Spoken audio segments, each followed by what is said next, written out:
आई है, लगता है कि कम से कम 50,000 अधिक से चुनाव जीता। लेकिन यहाँ भारतीय जनता पार्टी के कार्यकर्ताओं का और तमाम लोगों का कहना है कि जब से भारतीय जनता पार्टी की सरकार आई है तब से यह प्रदेश अपराध मुक्त हो गया है।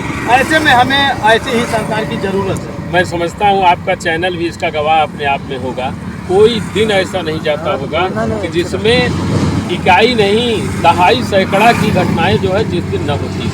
पूरे प्रदेश में इस तरह के अपराध हो गया है जिसको कहा और व्यक्त नहीं किया जा सकता। ऐसी दशा में वह बात तो आपका चैनल ही अपने आप में गवाह है, आप भी लगातार दिखाते रहते हैं। और जहाँ तक चुनाव का सवाल है, चुनाव में जनता अपने को ठगी का शिकार महसूस कर रही है। वो चाहती है कि चूँकि भारतीय जनता पार्टी वोट लेते समय जो कही उसे किया नहीं और जो किया उसे कहा नहीं। अभी आपने देखा है कि इलाहाबाद की धरती पर जिस तरह से युवा छात्र जो है सड़क पर उतर करके लोक सेवा आयोग के सामने वहाँ जिस तरह से धरने पर बैठे हैं, वह अपने आप में बड़े शर्मिंदगी का विषय है। इसलिए है कि जिस तरह का कानून बना के उनके सामने रख दिया गया, उसके चलते बच्चों का भविष्य एकदम अधूरा। और ऐसी दशा में बच्चे जब उतर आए और उसी क्रम में हमारे माननीय राष्ट्रीय अध्यक्ष जी का कार्यक्रम भी वहाँ चुनावी दौरे के हिसाब से हुआ और सारे लोग बुला रहे थे वहाँ, उसको उन्होंने स्पष्ट तरीके से उनको अपना समर्थन जाहिर किया और समर्थन इस बात का जाहिर किया कि मांग आपकी जायज़ है और हम समाजवादी पार्टी के लोग साथ हैं। और तमाम सारी परिस्थितियों में बहुत सारे लोगों को उठाने ले गए, बंद भी कर दिए। हमारे यहाँ के अच्छे अच्छे नेता जो है आज जेलों में हैं और उसमें जौनपुर के भी राघवेंद्र भी जेल में हैं।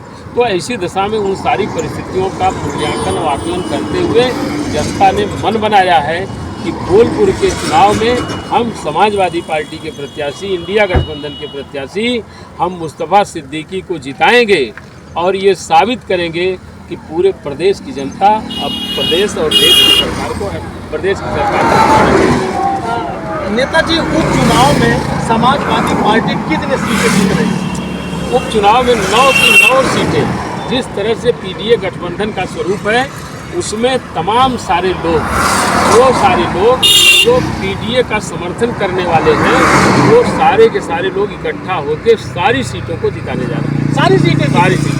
अच्छा, इस समय अगर बात करें तो सबसे ज़्यादा समस्या है छात्रों की, सबसे ज़्यादा समस्या है बेरोजगारी की। जो इलाहाबाद, बनारस, दिल्ली वगैरह पढ़ते हैं और उनके घरों के लोग एक सपना देखते हैं कि मेरा बच्चा पढ़ रहा है, पढ़ करके वो अधिकारी बनेगा, कर्मचारी बनेगा। लेकिन इन 10 सालों में बच्चों के भविष्य पे पानी फिर गया है। तो ऐसे में समाजवादी पार्टी की अगर सरकार बनती है, समाजवादी पार्टी की सरकार अगर आती है, उन छात्रों के लिए क्या करेगी? देखिए, समाजवादी पार्टी क्या करेगी वो एक अलग विषय है, उसको तो मैं अलग बता रहा हूँ।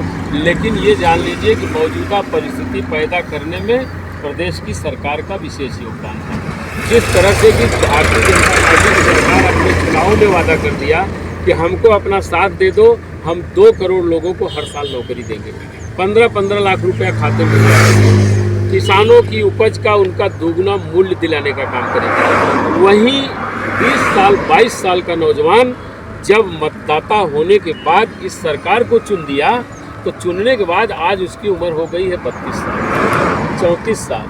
अब वो एक तरीके से सरकारी नौकरी लाइन से बाहर जा रहे हैं।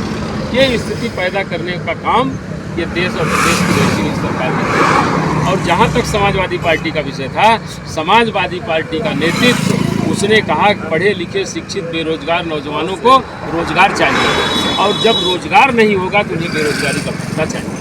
और कहा ही नहीं, उसको अपनी सरकार में करके दिखाने का काम किया। बेरोजगारी भत्ता, मैं समझता हूँ कि आप सब भी नौजवान हैं और तमाम सारी परिस्थितियों में उस समय ये बात सुने होंगे कि सरकार जब थी तो उसने बेरोजगारी भत्ता देने का काम किया था और बेरोजगारी भत्ता दे करके और बाद में रोजगार देने का काम किया। चाहे जिस तरह की भर्ती हुई, एक सीमा रेखा खींच करके तत्काल उसमें किसी को पान खिलाने की आवश्यकता नहीं पड़ी थी और सीधे सीधे लोग भर्तियों में होते चले गए। और वही सत्ता जब आएगी तो हम उसको नहीं रहे, कहे थे करके दिखाए और फिर आएगा मौका करके दिखाए।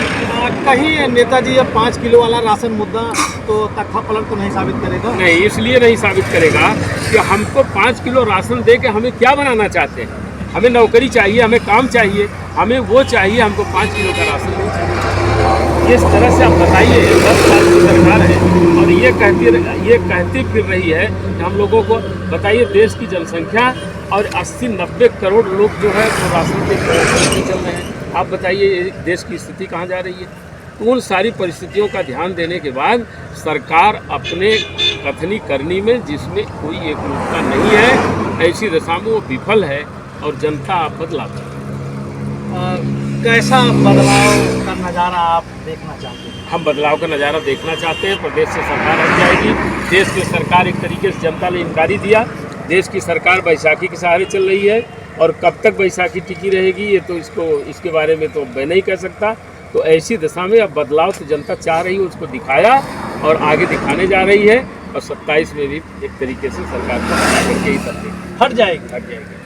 बहुत बहुत धन्यवाद। तो दोस्तों, ये रहे जनपद जौनपुर के कद्दावर नेता।